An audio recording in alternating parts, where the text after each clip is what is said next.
Saudi अरब ने खाम तेल की नर्क में 1% से ज़्यादा की कमी कर दी। लंदन में ब्रेंट ऑयल की नर्क 1% यानी 86 सेंट की कमी से $77.9 फी बैरल के नर्क तक आ गए। दूसरी तरफ US West Texas intermediate crude के नर्क 1.15% 85 सेंट की कमी से $72.96 के सतह पर आ गए।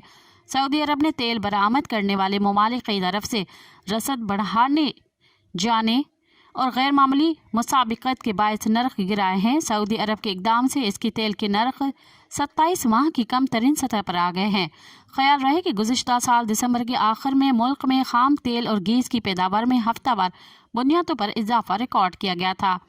PPIS और ओवर टॉप लाइन रिसर्च के इदाद शुमार के मुताबिक 23 दिसंबर को ख़त्म होने वाले हफ्ते में खाम तेल की औसतन योमिया पैदावार 72,360 बैरल रिकॉर्ड की गई, जो पेवस्ता हफ्ते के मुकाबले में 2% ज़्यादा थे। मज़ीद ख़बरन ऐं तफ़सीलात लाइ विज़िट कयो असांजी वेबसाइट www.awamiNewsHD.com ऐं ॾिसंदा रहो अवामी न्यूज़ HD।